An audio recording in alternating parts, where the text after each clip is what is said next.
कल्याणमधली नदी ओसंडून वाहत होती. नवे नवे तर गावामध्ये त्या नदीचं पाणी शिरलं होतं. चोहोकडे पूर आला होता आणि सगळे लोक गावातले घाबरले होते की लहान मुलांना बाहेर पाठवू नका, कारण पूर आलाय.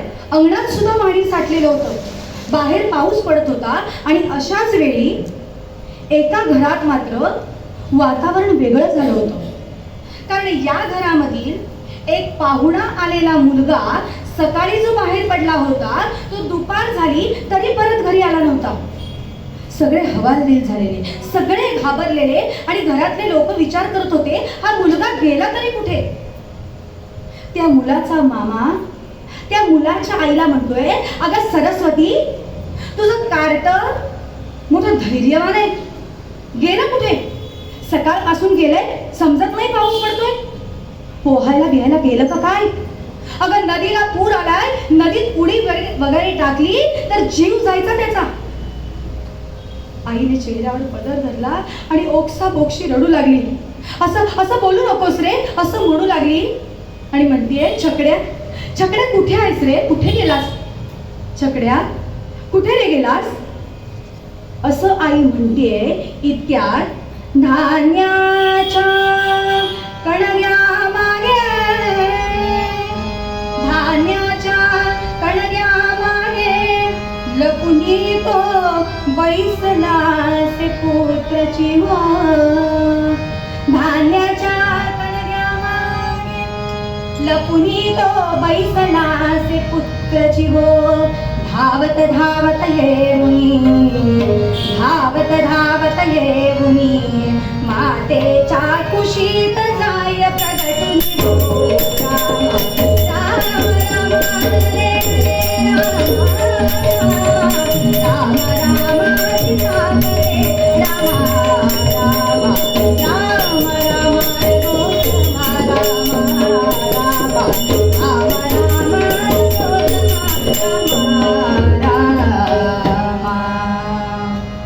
धान्याच्या कणग्या मागे लपुनी तो बैसला असे पुत्राची हो. धावत धावत येऊनी मातेच्या कुशीत जाय प्रगटून हो. हा जो मुलगा धान्याच्या कणग्याच्या मागे होता तो धावत धावत गेला आणि आईला बिलगला, घट्ट मिठी मारली. आईने जवळ घेतलं. छकड्या कुठे रे होतास? तुला किती शोधला? इतक्यात तिकडून मामा आला आणि जोरात त्याने गर्जना केली, अरे गेला होतास तरी कुठे? इकडे ये. मोठ्यांचा मार, कुणाचं प्रेम, कुणाचं मुके घेणं, कुणाचं कुशीत घेणं, सगळे सगळे सोपस्कार याच्यावर सुरू होते. आणि त्यानंतर हा मुलगा आपल्या गावी शिरढोणला आला आणि आपल्या आजोबांसोबत हा आंब्याची कलम लावण्याकरता, त्यांची एक आंब्याची बाग होती, तिथे जात होता. याच्या आजोबांचं झाडांवर खूप प्रेम, खूप म्हणजे किती असावं तर जसे आपण माणसांशी बोलतो ना तसं ते झाडांसोबत बोलायचे. नवे नवे तर सुख दुःख झाडांशी बोलत असताना एखादं झाड जर कोमेजलं मेलं तर ते स्पुंदून स्पुंदून तिथे बसून रडायचे, इतकं झाडावर प्रेम. आणि आंब्याची झाडं लावत असताना हा छोटा मुलगा आला आणि म्हणाला, आजोबा काय हो करताय? आजोबा म्हणतात, काय करतोय म्हणजे? आंब्याची झाडं लावतोय. बर, मग याला आंबे कधी हो लागतील? हा मुलगा विचारतोय, आंबे कधी लागतील? कधी लागतील म्हणजे? अरे 15-20 वर्ष जातील. त्याला बरीच वर्ष जावं लागतात. ती 15-20 वर्ष गेली की मग आंबे लागतील. हा मुलगा पुढे विचारतोय, आजोबा 15-20 वर्ष म्हणजे 15-20 वर्षानंतर ते आंबे खायला तुम्ही नसणार, मग तुम्ही कशाला लावताय? तुमच्या आमच्यासारख्या असतात तर तिथे एक वाजवून दिली असती, नाही का? परंतु ते हाय आजोबा तसे नव्हते, संस्कार करणारे होते. गेल्या वर्षी जसं विवेकानंदांच्या वेळी त्याची आई संस्कार करणारी होती तसे हे आजोबा होते. हे म्हणतायत, छकड्या अरे बाळा, सगळ्याच गोष्टी, सगळीच कार्य काही स्वतःसाठी करायची नसतात. काही गोष्टी इतरांसाठी सुद्धा करून ठेवायच्या असतात. बघ, तुला जे आंबे मिळतात ते तुझ्या आजोबांनी, तुझ्या पणजोबांनी, कापर पणजोबांनी लावलेली आंब्याची झाडं, आंबे आपण खातोय ना, तसं पुढची पिढी खाईल, तू खाशील. लक्षात ठेव बरं, सगळी कामं, सगळी कार्य जे जे आपण काही करतो ते फक्त स्वतःसाठी नाही तर इतर लोकांसाठी सुद्धा करायचं असतं, विसरू नकोस. अशा आजोबांचा हा मुलगा होता, नातू होता. त्यामुळे त्याने हे वाक्य आपल्या हृदयपटलावर कोरलं. श्रोते हो, कोरलं नव्हे, त्याप्रमाणे तो वागला. असा कोण बरं होता हा मुलगा? वासुदेव बळवंत फडके.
वासुदेव बळवंत फडके, शिरडोण, आपल्या पनवेल जवळ असलेलं गाव.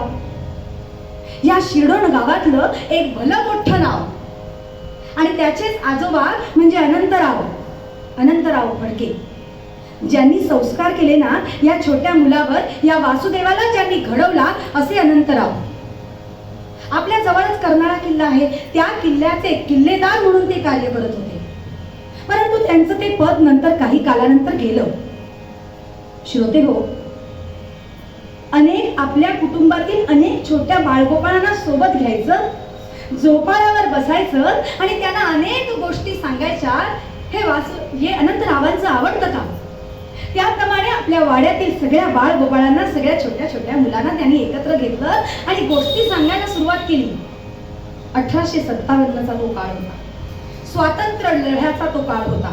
आणि त्यावेळी स्वातंत्र्य लढ्यातील एक एक व्यक्तींची नावं आणि त्यांचा कथाभाग, त्यांचं शौर्य हे अनंतराव आपल्या ह्या नातवंडांना सांगत होते. तात्या टोपे, झाशीची राणी लक्ष्मीबाई, नानासाहेब पेशवे, सगळ्यांची नावं सांगतायत, त्यांच्या कथा रंगवून सांगतायत. सगळी मुलं ऐकतायत लक्ष देऊन. पण काही मुलं म्हणतायत ही कथा झाली की आपण बाहेर खेळायला जायचंय. परंतु आमचे वासुदेवराव मात्र तसं नाही. हा छोटा वासुदेव, कारण अजून याला मोठा व्हायचंय.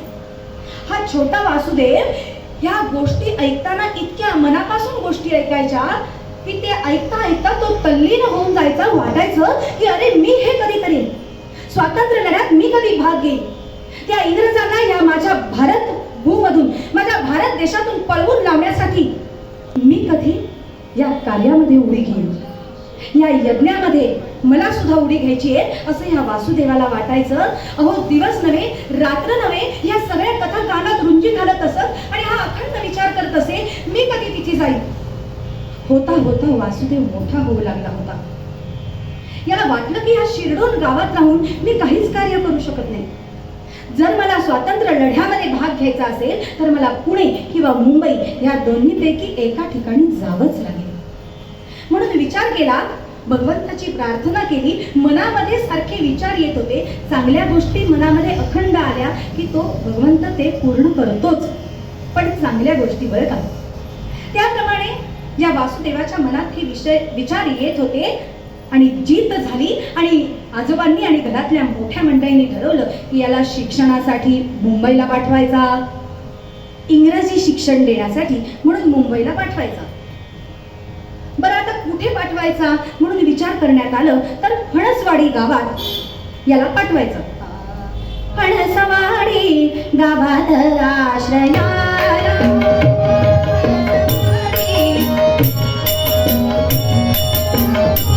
शिक्षणाची इंग्रजी ओळख, शिक्षणाची इंग्रजी ओळख. भिडे नावाचे गुरुतयाच नाव रे, भिडे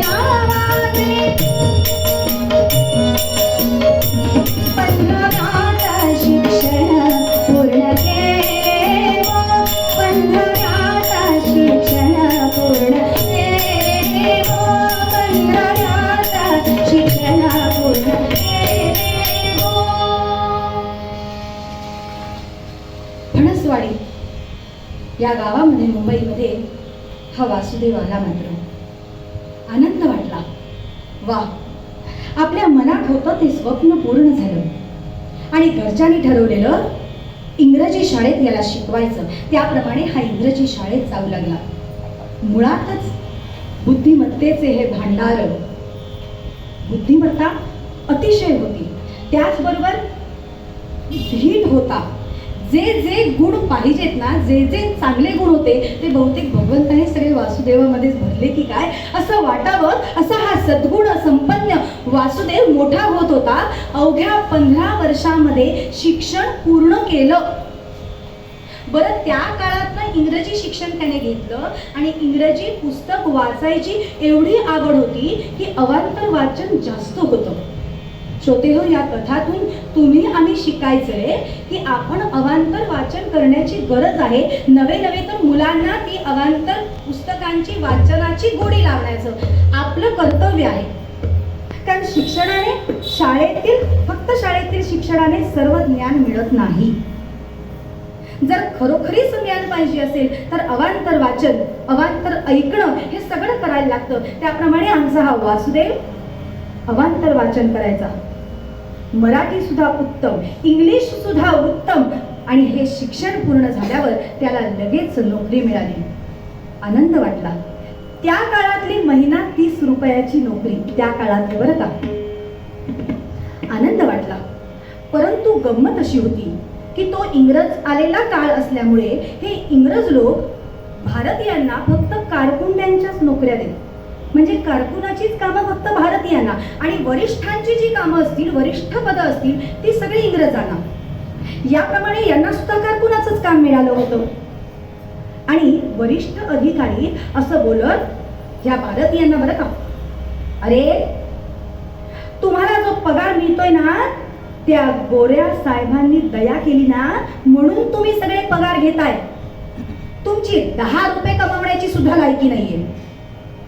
हे असं बोलायचे ना, या सगळ्यांना वाईट वाटायचं. आणि वासुदेवरावांनी ठरवलं याला दाखवूयाच आपण आपली काय लायकी आहे, आपली काय पात्रता आहे हे दाखवूया. म्हणून अगदी काही दिवसातच त्या गोऱ्या साहेबाकडे हे वासुदेव आले. हातात राजीनामा होता आणि तो राजीनामा त्या गोऱ्या साहेबाला दिलाय आणि म्हणाले, गोऱ्या साहेबांच्या हाताखाली काम करणाऱ्या त्या वरिष्ठाला दिला आणि म्हणाले, अरे त्या गोऱ्यांचा श्वान आहेस तू, श्वान. मला कसला मोठेपणा दाखवतोय? 30 रुपयाची नोकरी दिलीयस आणि म्हणतोय 10 रुपये कमवण्याची पात्रता नाही. हे बघ, 40 रुपये महिना पगाराची नोकरी मला मिळालीये, त्यामुळे तुझ्या नोकरीवर मी येत नाही. जा. काय आत्मविश्वास असेल. दुसऱ्या नोकरीला लागले. बघता बघता एक नोकरी सुटली की दुसरी सुटली की तिसरी. कारण यांचं इंग्रजीवर इतकं प्रभुत्व होतं की इंग्रज सरकारमधील हे जे गोरे अधिकारी होते, हे गोरे अधिकारी सुद्धा घाबरत असत की एवढा हा भारतीय असून, गावातील आलेला असून हा एवढं उत्कृष्ट इंग्लिश कसं काय बोलू शकतो. म्हणून बाकी लोकांना सुद्धा आश्चर्य वाटे. बघता बघता आता वासुदेवराव घोडा झाले होते. घरचे म्हणतात नाही का, मोठे झाल्यावर आता तू घोडा झालास, आता लग्नाला तयार हो. त्याप्रमाणे या वासुदेवरावांना सांगितलं घरच्यांनी की तुला विवाह करायचा लागेल. खरं तर स्वातंत्र्य समरामध्ये उडी घेण्याचं मनात होतं, परंतु त्या काळात घरच्यांची आज्ञा अमान्य केली जात नव्हती. त्या काळात, बोल्ड अंडरलाईन या शब्दाला, कारण की त्या काळात असं होतं. आताही असं आहे पण आपण तसं करत नाही. परंतु त्या काळात मोठ्यांची इच्छा पूर्ण करायची. त्याप्रमाणे मुरुडच्या सई सोमण या नावाच्या मुलीशी या वासुदेवरावांचा विवाह झाला.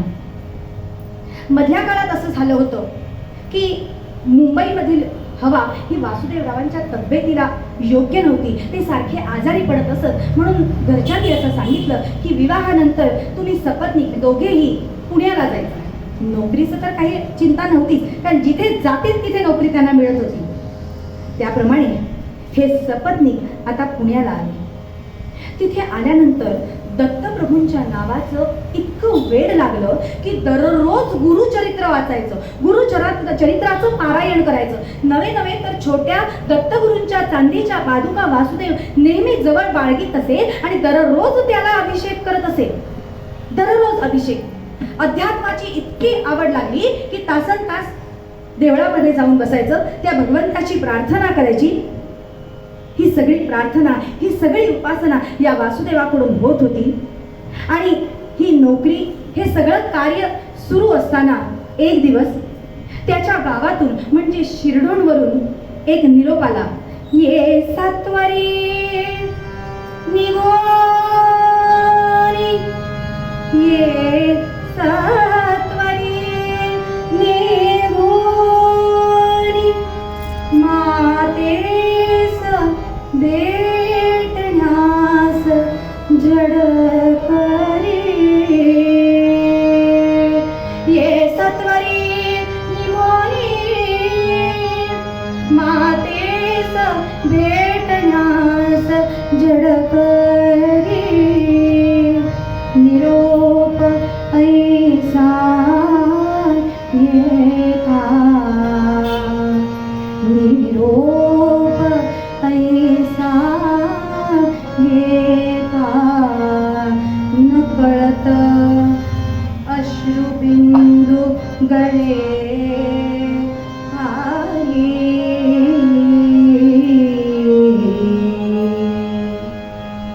निरोप आला. ये सत्वरी निघोनी, मातेस भेटण्यासाठी. वासुदेवा, वासुदेवा, तुझी आई आजारी आहे, लवकर निघून ये. तुझी आई तुझी खूप खूप वाट बघते, आजारी आहे, लवकर निघून ये. श्रोते गो, इंग्रज सरकारला भारतीयांच्या सुखदुःखांची काही पर्वाच नव्हती. भारतीयांनी रजा मागितली तरी इंग्रज सरकार देत होतं कुठे. वासुदेवाला अत्यंत दुःख झालं, माझी आई आजारी आहे. त्या काळी वाहनांची सोय नव्हती. श्रोते, पायी चालत जायला लागायचं किंवा टांग्यातून जावं लागत होतं. पण भारतीय कुठले टांग्यातून जात आहेत, चालत जायचे. हो, निरोप आल्यावर आपल्या कार्यालयामध्ये एक अर्ज टाकला, माझी आई आजारी आहे, मला गेलं पाहिजे, आईला भेटायला मला गेलंच पाहिजे. 4 दिवस झाले या अर्जाचं उत्तर आलं नाही, म्हणून वासुदेवांना अत्यंत वाईट वाटलं, कारण आईवर अत्यंत प्रेम होतं. अहो, आईला लहानपणी सरस्वती असं म्हणायचे. मामा रागवायचा, सरस्वती काय म्हणतोस? मामा, तू सरस्वती म्हणतोस की नाही, म्हणून मी म्हणतो, असं म्हणायचा. माझी आई, माझी सरस्वती आजारी आहे, मला गेलं पाहिजे सरस्वतीला भेटायला. 4 दिवसानंतर त्या गोऱ्या साहेबाला जाऊन भेटले आणि विचारलं, मी अर्ज पाठवलाय, अर्ज दिलाय, मला आईला भेटायला जायचंय, तुमचं उत्तर नाही आलं. अर्ज कधी दिला होतास? अहो, 4 दिवसांपूर्वी मी अर्ज दिलेला. थांब जरा. त्याला सुद्धा एक दिवस दवडला आणि वरती म्हणाले, ना मंजूर आहे तुझा अर्ज, नाही जायचंय तू भेटायला. अत्यंत दुःख झालं. मातेचा वियोग सहन होत नव्हता आणि त्यावेळी त्यांनी ठरवलं की आपण आईला भेटायला जायचं.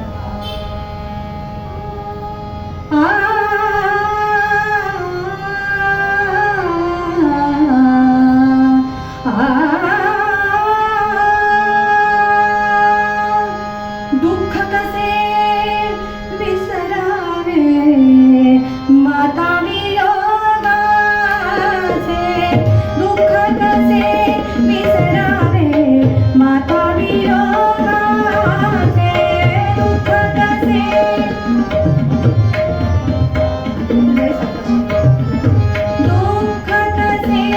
विसरावे माता वियोगाचे. नोकरी इंग्रजांची रजा नाही मिळायाची मुक्ती, मिळाया काय करू आता मी, काय कराया रे, काय करू आता मी, काय कराया रे. विसरावे माता वियोगाचे, दुःख कसे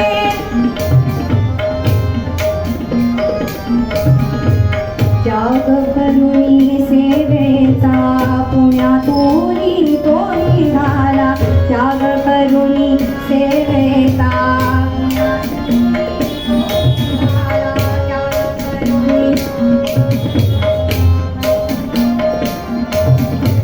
वाहनाची नाही सोय, ग्रामी कसे जायाचे,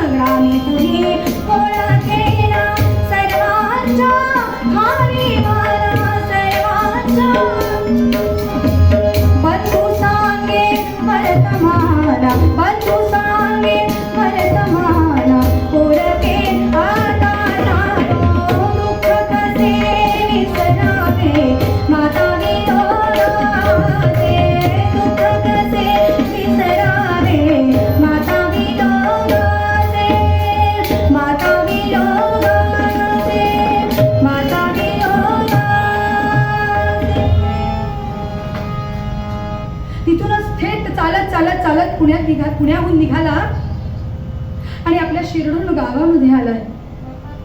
गावात आलाय तर रोज याचं स्वागत एका वेगळ्या पद्धतीने होत होतं. वासुदेव गावात आला असं कळलं ना तर सारे मित्र धावत येत, वासुदेवा अरे कधी रे आलास? सगळी मोठी मंडळी छकड्या, तू कधी आलास? बोकडाची गाडी घेऊन लहानपणी फिरत असत असं वर्णन आहे. असा हा वासुदेव गावात आलाय आणि गावातील लोक कोणी बघत नाहीये, मित्र पण बघतायत पण माना खाली घालतायत. काळजात दस झालं, सर झालं हृदयात. सरस्वती, आई आई सरस्वती कुठे आहेस ग तू? आई आई म्हणून धावतोय वेड्यासारखा. लोक नुसतं हताश नजरेने बघतायत. धावत धावत धावत धावत आपल्या वाड्यापाशी आला आणि वाड्यामध्ये प्रवेश करता झाला तोच आतमध्ये एक सारवलेली खोली, त्याच्यामध्ये एक पणती मिळमिळताना या वासुदेवाला दिसली मात्र. आणि लगेच आई आई सरस्वती आई आई असं म्हणत धावत गेला आणि तिथेच कोसळला. धाकटा भाऊ कृष्णा जवळ आला आणि वासुदेवाला जवळ घेऊन म्हणतोय, वासुदेवा आई गेली आपली, तुझी सरस्वती गेली वासुदेवा. शेवटी खूप आठवण काढली रे. शेवटी वासुदेव वासुदेव असं म्हणत होते. आई गेली वासुदेवा. घट्ट मिठी मारली एकमेकांना आणि दोघे ओक्साबोक्षी रडतायत. फार दुःख झालं आणि मनात एक संताप जो आलाय तो हात असा धरलाय आणि त्या पणतीवरती असा धरला. श्रोते हो, किती वेळ तो हात धरला, हात जळू लागला. वडिलांनी बघितलं, धावत आले. अरे वासुदेवा हे काय करतोय? बाजूला कर हात. हात बाजूला केला पण बाजूला करेना. मी शपथ घेतो, ज्या इंग्रज सरकारने मला माझ्या आईची शेवटची भेट होऊ दिली नाही ना, त्या इंग्रज सरकारला माझ्या भारत मातेच्या जमिनीमधून नव्हे तर भारत मातेमधून हाकलल्याशिवाय मी राहणार नाही, शपथ घेतो असं म्हटलंय. हात पाठीमागे घेतलाय. वडिलांनी जवळ घेतलं. वासुदेवा शोक करू नकोस. पण त्याच क्षणी इतकं दुःख झालंय, एका कोपऱ्यात जाऊन बसले. विचार करतात, आईने शेवटी काय विचार केला असेल माझ्या? मी आलो नाही म्हणून रागावले असेल माझ्यावर? एवढे निरोप पाठवून सुद्धा माझा वासुदेव आला नाही म्हणून माझी सरस्वतीने काय विचार केला असेल? किती रडली असेल म्हणून विचार करत एका कोपऱ्यात तासन तास बसून राहिलंय. परंतु शेवटी नोकरीला पण जाणं क्रमप्राप्त होतं म्हणून तिथून काही दिवसांनी निघाला आणि पुण्याला नोकरीवर आलाय. त्या दिवशी नोकरीसाठी आलाय, आपल्या प्रवेश केलाय मात्र. आणि प्रवेश केल्यानंतर जो वरिष्ठ अधिकारी होता तो समोर आला. मिस्टर वासुदेव फडके असं म्हटले मात्र इतक्यात वासुदेवाच्या डोळ्यातील ते लाल बुंद डोळे, त्यांच्या डोळ्यातील तो क्रोध बघितलाय आणि तो वरिष्ठ अधिकारी थोडा घाबरला. मान खाली घातली आणि वासुदेवाला म्हणतोय, you seem to have lost your mother mister Phadke. Yes, I have lost my mother and can't meet before her death because of you. असं म्हटलंय आणि तो अधिकारी संतापला आणि त्या वासुदेवांकडे बघितलंय आणि रागाने म्हटलंय, डोंट लिव्ह द ऑफिस. असं ऑफिस सोडून पुन्हा कधीही जायचं नाही. अहो, आधीच आई भेटली नव्हती आणि वरती हा म्हणतोय असं ऑफिस सोडून पुन्हा कधी जायचं नाही. तिथेच राजीनामा खरडलाय आणि तिथे तोंडावर मारून दिला. नाही करायची मला ही नोकरी. अत्यंत दुःख झाले. घरी आले आणि आईच्या आठवणीने व्याकुळ झाले. दत्तप्रभूंची आठवण करतायत, आईची आठवण करतायत. असेच अनेक दिवस लोटले आणि एक दिवस वासुदेवराव अत्यंत वाईट वाटत होतं, दुःख होत होतं म्हणून एका मोठ्या कातळ आपण जो भाग म्हणतो त्या ठिकाणी आले आणि एका मोठ्या दगडावर बसून विचार करतायत आणि म्हणतात, काय झालंय? माझं मन का लागत नाही? खरं तर स्वातंत्र्य लढ्यात मला भाग घ्यायचाय म्हणून मी मुंबईत आलोय. अशी आई माझी निघून गेली, आता मी करायचं काय? असं म्हणून विचार करतायत. विचारायला लागलेत आणि विचार येतोय, संसार्यता करमेना मातृभूजी सादये काला.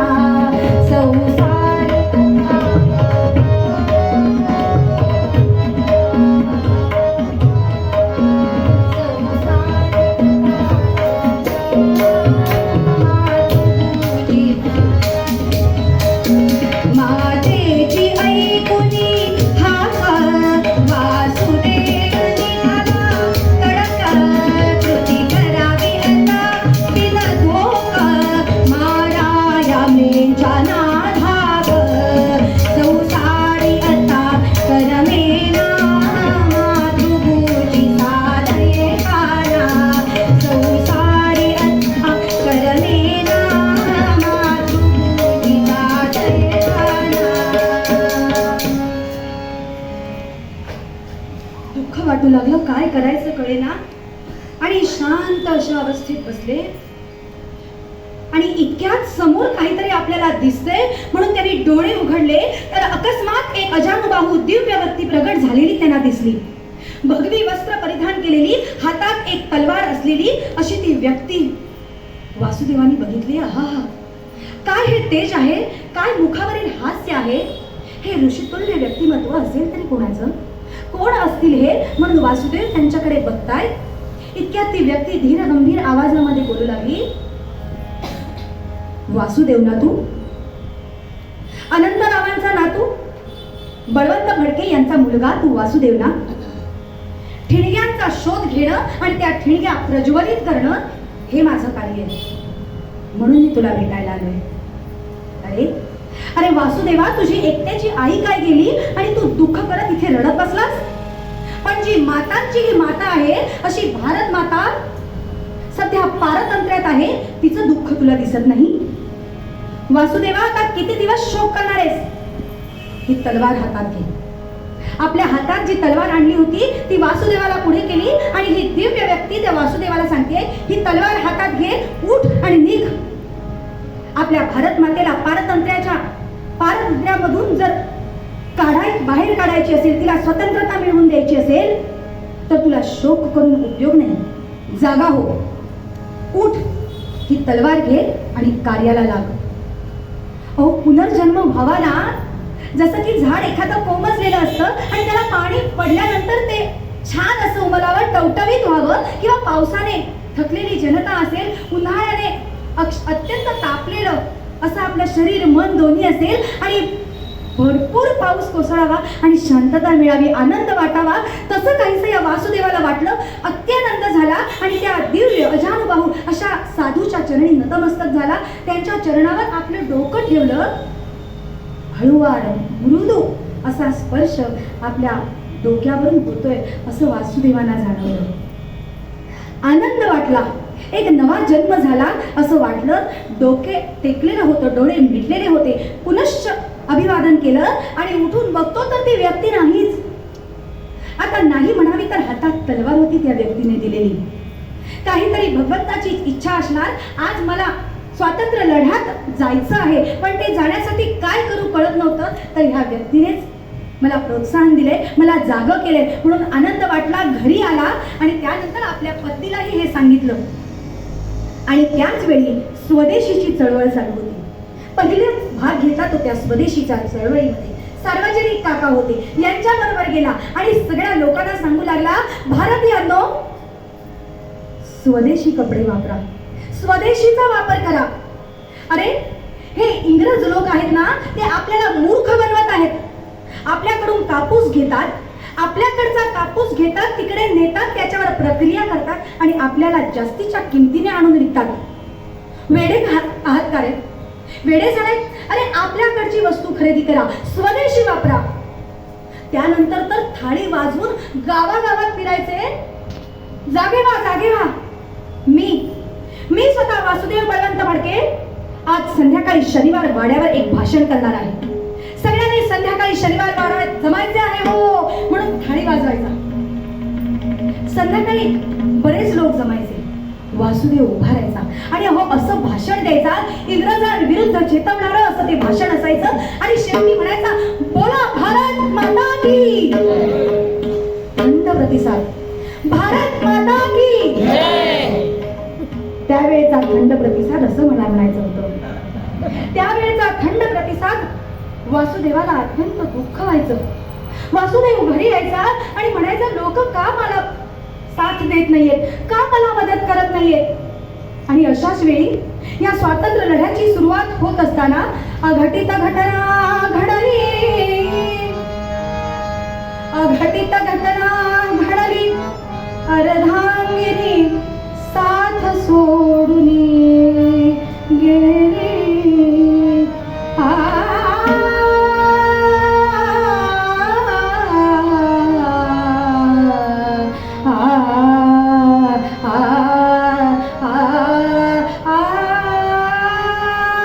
अघटित घटना घडली, अर्धांगिनी साथ सोडून गेली.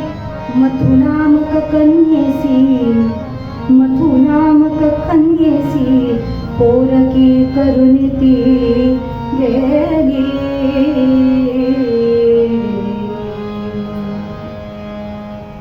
वासुदेवरावांची पत्नी त्यांना सोडून निघून गेली. त्याच वेळी त्यांच्या मुलीचं वय होतं अवघे 4 वर्ष. मधु नावाची 4 वर्षाची कन्या, आता तिचा सांभाळ कसा करायचा? परंतु आता संसारातलं दुःख उगाळत बसण्यासाठी त्यांच्याकडे वेळच नव्हता, कारण स्वातंत्र्य लढ्यात त्यांनी उडी घेतली होती. त्या मधूचा कसा बसा सांभाळ करून सगळीकडे भाषणं देत होते, स्वदेशीचा पुरस्कार गणण्यासाठी लोकांना जागृत करत होते. आणि हे करता करता या छोट्याशा मधूकडे दुर्लक्ष होऊ लागलं. आणि घराकडून सांगण्यात आलं, वासुदेवा दुसरा विवाह कर रे. एखाद्या मुलीची जबाबदारी बाप नाही देऊ शकत. एवढ्या लहान मुलीला बाप कसा सांभाळेल? वासुदेवा दुसरा विवाह कर. वासुदेव म्हणायचा, आता मी कसा विवाह करू? आता तर मी स्वातंत्र्य संग्रामात उडी घेतली आहे, या यज्ञकुंडात मी आहुती द्यायची ठरवली आहे, आणि आता मी संसार कसा करू? परंतु पुन्हा घरच्यांची आज्ञा मोडायची नाही असा त्यावेळेचा दंडक होताच. त्याप्रमाणे घरच्यांनी सांगितलं आणि जुन्नर मधील एका मुलीशी, गोपिकाबाई नावाच्या मुलीशी या वासुदेवांचा विवाह झाला. ही गोपिका विवाह करून या वासुदेवासोबत पुण्याला आली. श्रोते हो, या गोपिकेशी विवाह केला होता, परंतु वासुदेवांच्या अंतरामध्ये असं वाटत होतं की मी चूक तर नाही ना केली. मी कदाचित या मुलीला फसवलं तर नाही ना. या स्वातंत्र्य संग्रामात मी अशी उडी घेणार आहे, माझं आयुष्य तिथेच जाणार आहे. तिच्या बिचारीच्या इच्छा आकांक्षा असतील. अहो, त्या काळच्या स्त्रियांच्या काय अपेक्षा असणार?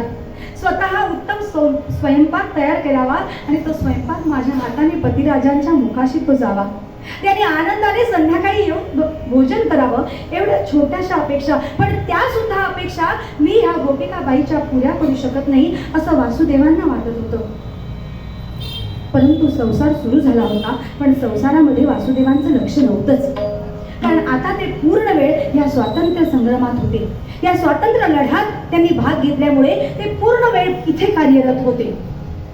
बघता बघता त्यांना असं वाटू लागलं की आता जर मी पत्नी आणि मुलगी यांच्यासोबतच राहिलो तर पुढे होणाऱ्या वाईट परिणामांना यांना सुद्धा तोंड द्यावं लागेल.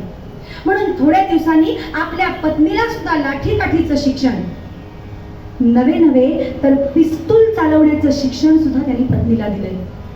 अहो, असं वर्णन आहे ही या सगळ्या कथा ज्या मी आता सांगते, सगळे गोष्टी, सगळे दाखले देते, हे सगळे असेच्या असे पुस्तकांमधले आहेत बरं का, काहीही माझ्या पदरचं नाहीये. पुस्तकामधली कथा अशी सांगते की वासुदेवराव ज्यावेळी येत ना, त्यावेळी पिस्तुलाच्या 2 गोळ्या झाडत या गोपिकाबाई स्वागतासाठी, तेव्हा वासुदेवरावांना अत्यंत आनंद होत असे. वा रे वा, आता माझं जरी काही बरं वाईट झालं ना तरी ही स्वतःचा संसार, आपला संसार सांभाळू शकते याचा आनंद होत असे. आणि बघता बघता त्यांना असं वाटू लागलं की आता जे मी पुढे करणार आहे, कारण स्वदेशी यात्रा, स्वदेशीचा पुरस्कार इथपर्यंत ठीक होतं, भाषण देणं इथपर्यंत ठीक होतं, परंतु आता इंग्रज सरकार अतिशय घाबरलेला होता. कारण वासुदेवांनी भाषण केल्यानंतर लोक सगळे इंग्रजांच्या विरोधात जात होते. त्यामुळे वासुदेवांना आता वाटलं की आता आपल्यावर संकट आहे, त्यामुळे ह्या पत्नीला आणि मुलीला इथून हलवलं पाहिजे. म्हणून त्या गोपिकाबाईंना एक दिवस त्यांनी सांगितलं की गोपिकाबाई, आता थोडे दिवस, आणि त्या काळात मंडळी असं झालं की भला मोठा दुष्काळ त्या गावात पडला. महाराष्ट्रामध्ये भला मोठा दुष्काळ. त्या दुष्काळाची पाहणी करण्याकरता वासुदेव जाऊन आले, आणि जाऊन आले तर त्यांना झोपच लागेना. गोपिकाबाई म्हणू लागली, अहो तुम्हाला झोप लागत नाही, रात्रभर तळमळताय, पायाला तेल लावून देऊ का? तेव्हा वासुदेवराव म्हणायचे, गोपिके, पायाला तेल लावून काय होणार? माझ्या भारतातल्या असंख्य जनतेला, या सगळ्यांना तेल पाणी करायचंय, शक्य आहे? या सगळ्यांना जोवर तेल पाणी होत नाही ना तोपर्यंत मला निद्रा लागणार नाही, मला झोप येणार नाही. गोपिका, तू काही दिवस जुन्नरला जाशील का? कारण आता मी तुला माझ्या घरी पाठवू शकत नाही, कारण वडिलांनी आणि सासऱ्यांनी, म्हणजे तिच्या सासऱ्यांनी म्हणजे आजोबांनी, वडिलांनी असं सांगितलेलं की तू आता गोपिकेला तुझ्या सोबत ठेव, कारण त्यांना असं वाटत होतं की याने संसार करावा. परंतु आता ते संसारात राहणार नव्हते. म्हणून त्यांनी सांगितलं, गोपिके तू जुन्नरला जा. सोशिकबाई होती हो. ही गोपिका नावाची सोशिकबाई आपल्या पतीने नुसतं मुखातून म्हटलं काय, लगेच गाठोडं बांधायला घेतलं. गाठोडं बांधणं सुद्धा आणि पतिराजांच्या जवळ आलीये.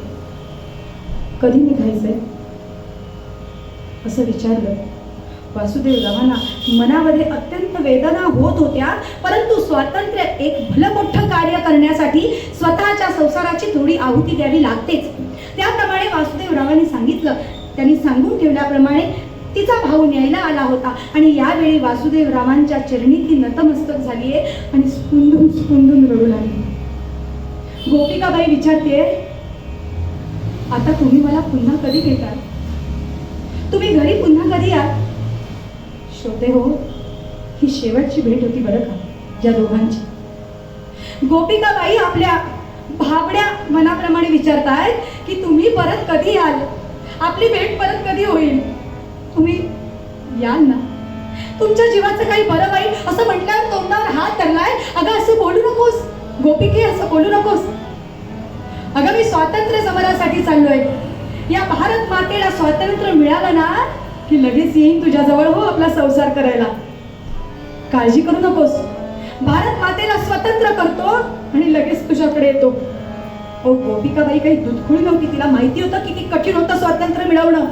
असा पदर धरलाय आणि ओक्सा बोक्षी गोपिकाबाई रडायला लागली. रडायला लागली म्हटल्यावर वासुदेवरावांनी जवळ घेतलंय आणि तिच्या मस्तकावरून असा हळूच हात फिरवलाय. गोपिके, गोपिके आवर स्वतःला, आवर. मी येणार आहे. भारताला स्वतंत्र करून मी परत येणार आहे. आपला संसार सुरू होणार आहे. असं म्हटल्यावर गोपिकेबाईंनी असा पदराचा गोळा गोळा केला आणि तो तोंडातच भरून टाकला. रडणंच बंद करून टाकूया. पतिराजांना पुनश्च अभिवादन केले आणि ती निघूनही गेली. आता वासुदेवराव मोकळे झाले होते. आता काहीतरी मुख्य पावलं उचलायलाच हवी होती. काहीतरी कठोर निर्णय घ्यायलाच हवे होते. म्हणून त्यांनी ठरवलं की रामोशीला एकत्र करायचं. कारण तसंही शहरातल्या लोकांचा फारसा काही उपयोग नसतो हे त्यांना कळलं होतं. आणि ह्या पोलादी जात असलेल्या या रामोशी लोकांना सगळ्यांना एकत्र केलंय आणि सगळ्यांना इंग्रजांविरुद्ध भडकवलंय. नवे नवे तर आपल्या भारताला स्वातंत्र्य मिळणं किती गरजेचं आहे हे त्यांना पटवून दिलंय. अहो, रामोशी सगळे खुश झाले, आनंदित झाले आणि म्हणाले, आम्ही तुमच्या पाठीशी आहोत. एक ब्राह्मण माणूस आपल्या मध्ये येतो, आपल्यामध्ये खातो, आपल्यामध्ये राहतो, आपल्याला सगळं समजावून देतो.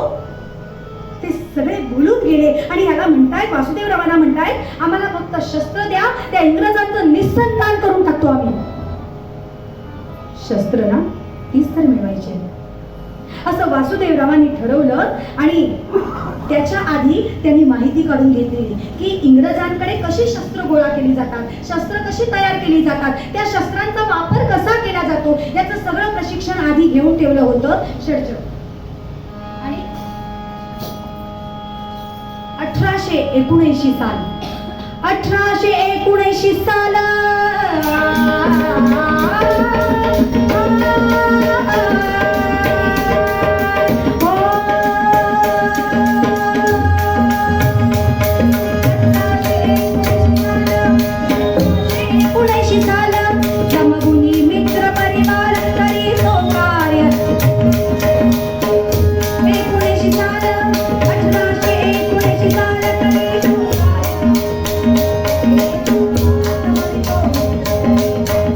I say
एकत्र घेतलंय आणि चिंचोशीच्या जंगलामध्ये आहे. या सगळ्यांना एकत्र केलं आणि म्हणाले आता ह्या गावात जायचं, कोणताही रक्तपात न करता लूटमार करायची. श्रोते हो, लूटमार म्हणजे काय होतं? जे आपल्याकडचे अनेक सावकार इंग्रजांना मदत करत होते, नवे नवे तर अनेक श्रीमंत लोक जे त्यांना पोसत होते, त्यांच्याकडचा पैसा घ्यायचा. कशासाठी? तर भारत मातेला स्वातंत्र्य मिळवण्यासाठी आपल्याला अनेक शस्त्रांची निर्मिती करायची आहे, त्यासाठी करायचे. म्हणून ह्या सगळ्यांना एकत्र केलं आणि ठरवलं एका गावात जायचं. त्या गावामध्ये गेलेत मात्र आणि गोपाळराव म्हणाले, ऐका हो ऐका, गावकऱ्यांनो ऐका, आम्ही चोर नाही, आम्ही लुटारू नाही, आम्ही स्वातंत्र्य सैनिक आहोत. प्रत्येक सावकाराने आम्हाला फक्त 10 रुपये द्या, त्याची पावती आम्ही तुम्हाला देऊ आणि स्वातंत्र्य मिळाल्यानंतर आम्ही तुमचे पैसे परत करू. गावकऱ्यांनो, लवकर इकडे या आणि या स्वातंत्र्य समरासाठी म्हणून दान करा, आम्ही त्याची पावती देणार आहोत. आता 3 बार बंदुकीचे होतील. या 3 बारामध्ये जर तुम्ही कोणी आलात नाही ना तर आम्ही गावात शिरू. परत एकदा सांगतोय, आम्ही चोर नाही, आम्ही लुटारू नाही, आम्ही एक स्वातंत्र्य सैनिक आहोत.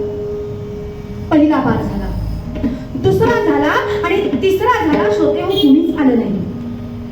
म्हणून वासुदेवरावांनी सांगितलं, कोणताही रक्तपात करायचा नाहीये, कोणा रक्ताचा थेंब न गाळता, बाया बापड्यांना, स्त्रियांना, लहान मुलांना हात न लावता संपत्ती गोळा करायची असं सांगितलंय. सारे रामोशी प्रत्येक घराघरात शिरले आणि संपत्ती घेऊन आले. ही सगळी संपत्ती घेतलीये, त्यांना पावत्या दिल्या. तो काय विचार असेल? खरंच आपल्या बुद्धी त्याच्यापर्यंत जाऊ शकत नाही. पावत्या पण दिल्यात, बरं स्वातंत्र्यानंतर पैसे परत मिळतील असं सुद्धा सांगितलंय. आणि तो सगळा पैसा, ते धन एकत्र केलंय आणि शस्त्रास्त्र एकत्र करायला सुरुवात केली. सोबतच सगळ्या लोकांना, हो एवढं मोठं त्यांचं कार्य आहे ना की एका कीर्तनात सांगून होणार नाही, परंतु हा कीर्तन सप्ताह ज्याच्यासाठी आहे त्याची फक्त आठवण करून देण्यासाठी मी उभी आहे. आता अनेक लोकांना इंग्रजांविरुद्ध भडकवण्यासाठी वासुदेव यशस्वी झाला होता. अनेक लोक इंग्रजांविरुद्ध भडकत होते आणि त्या काळात इंग्रजाला सळो की पळो या वासुदेवाने केलं. इंग्रज सरकार इतका घाबरला की मुंबईच्या गव्हर्नरने असा फतवा काढला की वासुदेवाचं एक चित्र छापलं आणि त्याच्या मागे, त्याच्या खाली असं लिहिलं, या वासुदेव बळवंत फडकेला जो सापडून आमच्याकडे आणून देईल. काय सांगितलं? याला जो सापडून, याला घेऊन जो आमच्याकडे आणून देईल त्याला 4000चं इनाम मिळेल. 4000 रक्कम त्याला मिळेल. वासुदेव काही कच्चा गुरुचा चेला नव्हता. त्याच्या बाजूला प्रतिफरमान त्याने झाडलं. त्याच्या बाजूला असं प्रतिफरमान झाडलं की मुंबईचा जो गव्हर्नर आहे त्याचं शिर कापून मला, म्हणजे मी वासुदेव बळवंत फडके, मला जो आणून देईल त्याला मी 6000 रुपयाचं इनाम देणार आहे. हो, ही फरमान, प्रतिफरमान, आव्हान, प्रति आव्हान, हे सगळं बघितलंय मात्र आणि याला भीती वाटू लागली. सगळा महाराष्ट्र घाबरला. त्याच वेळी डॅनियल नावाचा एक अधिकारी इंग्रज सरकारने खास नेमला. डॅनियल नावाचा. कशासाठी? तर ह्या वासुदेवाला पकडून आणण्यासाठी. म्हणून हा डॅनियल अत्यंत हुशार होता. हा या वासुदेवांच्या मागे लागला. अहो, एवढा पाठीस लागला की बघता बघता अनेक पद्धतीने वासुदेवांना कसं छळता येईल याचा याने विचार केला. ठिसूभाईच्या ज्यावेळी मोठ्या पर्वतावर हे गेले ना, त्यावेळी मात्र श्रोते हो असं झालं की यांच्याकडचा शस्त्रसाठा सगळा संपला. रामोशी घाबरले आणि रामोशी वासुदेवांना म्हणू लागले की आपण आता करायचं काय? आता काही वेळासाठी आपण त्या इंग्रज सरकारला, त्या डॅनियलला शरण जायचं का? असं यांच्या मनात येऊ लागलं. अहो, स्वतःच्या प्राणाची सर्वांनाच भीती असते ना, परंतु दौलतराव म्हणून जे वासुदेवांच्या निकटचे होते ते म्हणाले, छे, शक्यच नाही, माझा प्राण गेला तरी चालेल, मी त्या डॅनियलला शरण जाणार नाही. म्हणून दौलतराव गेले आणि लढण्यासाठी गेले. अहो, शस्त्र नसताना होणार काय? एक गोळी दौलतरावांच्या छाताडातून आर पार गेली आणि दौलतराव तिथेच मरण पावले. त्याच वेळी काही रामोशी या इंग्रज सरकारला शरण गेले. वासुदेवाने तिथून पलायन केलं. तिथून ते भूमिगत झाले. बघता बघता हे सगळे यांच्याकडची जी धनसंपत्ती होती ती इंग्रजांनी सगळी आपल्याकडे घेतली. वासुदेवांना अत्यंत दुःख झालं. रामोशी सगळे गेले आणि त्याचबरोबर काही खोट्या लुटमारी गावामध्ये महाराष्ट्रात होऊ लागला. याचं दुःख झालं आणि थेट गाणगापूरला आले आणि गुरु महाराज गुरु जय जय परब्रह्म सद्गुरु, गुरु महाराज गुरु जय जय परब्रह्म सद्गुरु, चारी मुक्ती दायक दाता, चारी मुक्ती दायक दाता, उदार कल्पतरू, उदार कल्पतरू, गुरु महाराज गुरु जय जय परब्रह्म सद्गुरु, गुरु महाराज गुरु जय दिगंबरा दिगंबरा शुभावल्लभ दिगंबरा दिगंबरा दिगंबरा शुभावल्लभ दिगंबरा दिगंबरा दिगंबरा शुभावल्लभ दिगंबरा. आपल्या आराध्य दैवतेकडे ही व्यथा मांडली. श्रोते हो, यामध्ये ते आजारी पडले. नंतर त्यांना परत त्यांची तब्येत सुधारली. त्यानंतर पुन्हा त्यांनी आपली क्रांतिकार्याची ध्वजा फडकती ठेवायची होती ना, त्यामुळे पुन्हा लोक एकत्र केले. पुन्हा त्या स्वातंत्र्य लढ्याला सुरुवात केली आणि आपल्यातीलच काही फितुरांनी त्या डॅनियलला जाऊन सांगितलं की हा वासुदेव गाणगापूरला आहे म्हणून. हा डॅनियल आता शोधत शोधत या वासुदेवाला आला होता. आता तर वासुदेवाने इतकं या कार्यात स्वतःला वाहून घेतलं. भूक नाही, तहान नाही, स्वतःच्या शरीराची तमा नाही. ही तमा न बाळगता हा वासुदेव सगळीकडे अहोरात्र धावत होता. आणि श्रोते हो, बघता बघता या डॅनियलने या वासुदेवांना गाठण्याचं ठरवलं आणि सोबत शस्त्र नसताना वासुदेवांचा पाठलाग केला. जवळजवळ अंगात ज्वर होता. आताच्या भाषेत सांगायचं तर 4 पर्यंत ज्वर या वासुदेवांना होता. अविश्रांत श्रम, पोटामध्ये अन्नाचा कण नाही अशा स्वरूपात हा वासुदेव फिरत फिरत आला. एका विहारामध्ये झोपला आणि त्याच वेळी हा डॅनियल तिथे आला आणि या वासुदेवाच्या छाताडावर बसला आणि you are under arrest mister Phadke. वासुदेवाने डोळे उघडले आणि त्या एवढ्या ज्वरामध्ये सुद्धा वासुदेव म्हणतोय, अरे तू खरा वीर असशील ना तर असं मला पकडू नको, चल माझ्याशी 2 हात कर आणि मग मला पकड. मी ती चूक करणार नाही. लगेच त्याला पकडलंय आणि कोर्टामध्ये नेलंय. अहो कितीतरी, खरं तर याची वकील पत्र घेणार कोण? तरी सार्वजनिक काकांनी यांचं वकील पत्र घेतलं. माहीत असून सुद्धा की आपल्याला सुद्धा फाशी होईल, तरी वकील पत्र घेतलं. कितीतरी जबाब घेतले गेले, परंतु ह्या वासुदेवरावांना जन्मठेपेची शिक्षा ठोठावण्यात आली. आहा, हे दुर्दैव. आता मी माझ्या मातृभूमीची सेवा करू शकत नाही. तिथे सुद्धा त्यांनी कोर्टात सुद्धा भाषण दिलं. भाषण देताना लोक टाळ्या वाजवत होते. वासुदेव बळवंत फडके की जय, वासुदेव बळवंत फडके की जय असं म्हणत होते. त्याच वेळी डॅनियलला सांगितलं, त्या पदावरून त्याला बाजूला केला. त्यावेळी डॅनियल गुप्तपणे वासुदेवाला येऊन भेटला आणि सॅल्यूट फॉर यू. डॅनियल म्हणतोय, सॅल्यूट मारली वासुदेवांना, सॅल्यूट फॉर युअर ब्रेवरी असं डॅनियलने सांगावं. त्याच ठिकाणावर निघाले आणि निघता निघता एक गोरी स्त्री धावत आली आहे आणि एक पुष्पहार ह्या वासुदेवांच्या गळ्यात घातलाय. वासुदेव म्हटले, thank you, what's a courage, I appreciate your courage.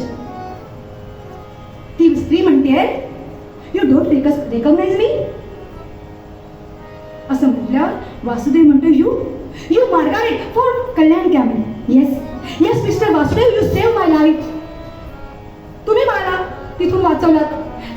ते सगळे लुटारू माझ्या जवळ येत होते, माझ्यावर अतिप्रसंग करण्याकरता तुम्ही मला वाचवलात. तोपर्यंत हे इंग्रज अधिकारी आले आणि आपल्यातलीच गोरीस ती माळ घालते म्हणून तिला बाजूला घेऊन गेले.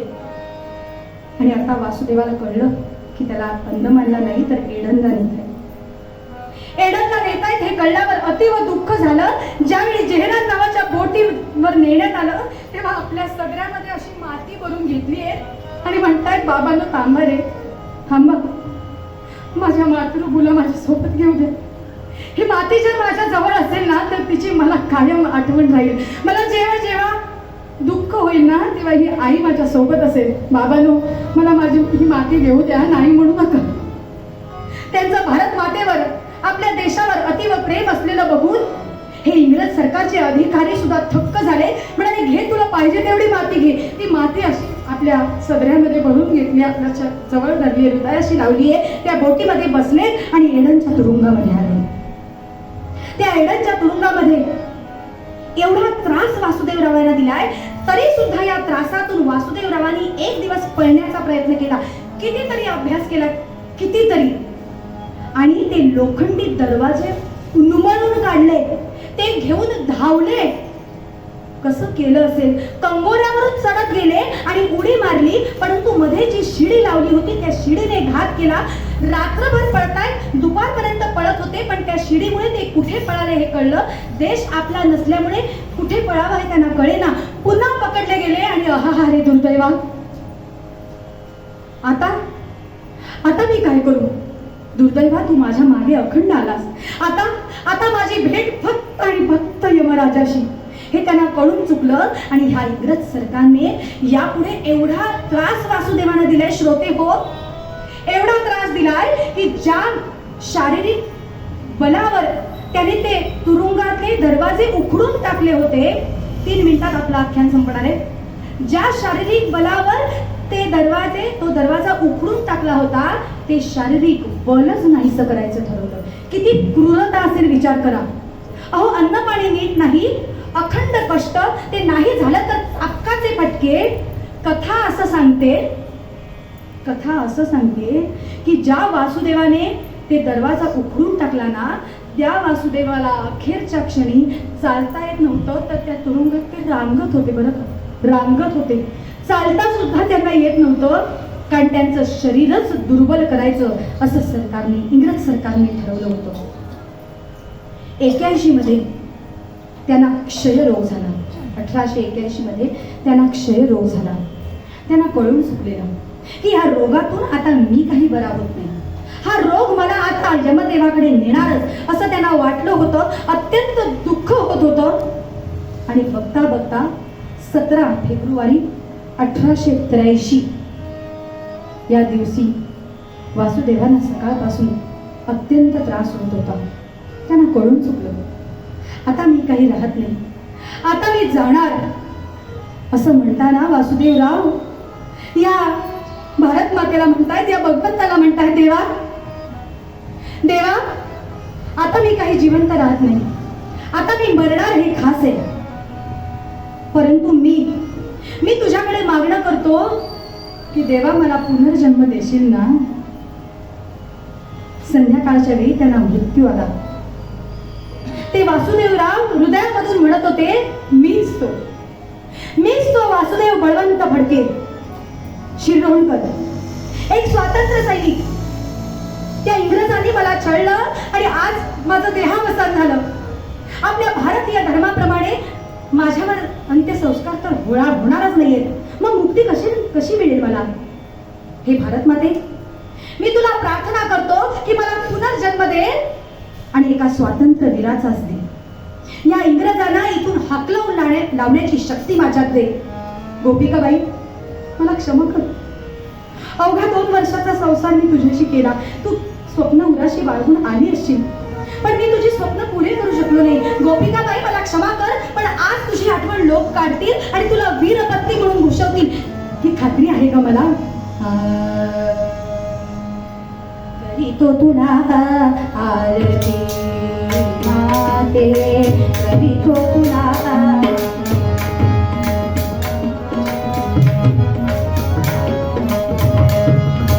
देह निरांजन ज्योत चेतनी, देह निरांजन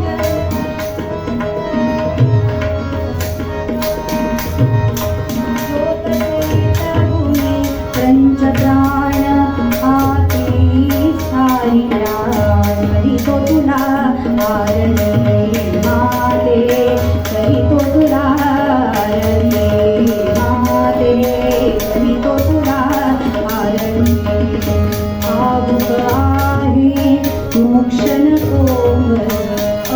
तारणे पुनर्जन्म दे मज तव कुशित पुनर्जन्म दे मज तव कुशित स्वतंत्र तुझला मी बनवीन लोह शृंखला तुझ्या पदीच्या तडातडा तोडीन मी माझा ध्यास तुझा मज स्वतंत्र देखा स्वप्न उजाचे मनात माझ्या कधी तो तुला माते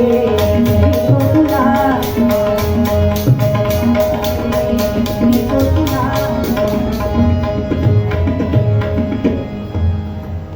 त्यागिता कीर्ती मागे उरावी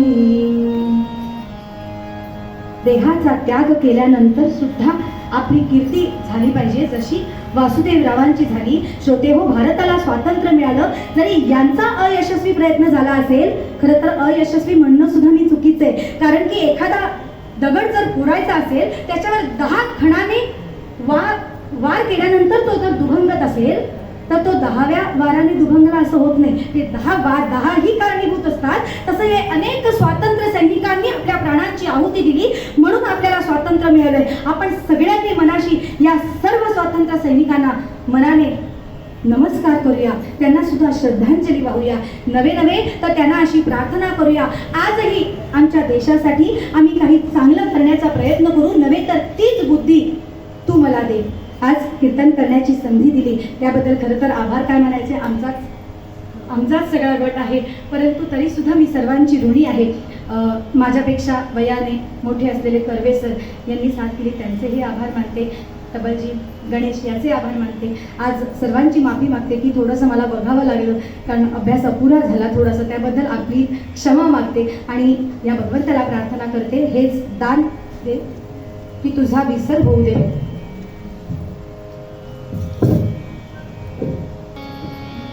हेची दान दे देवा तुझा विसर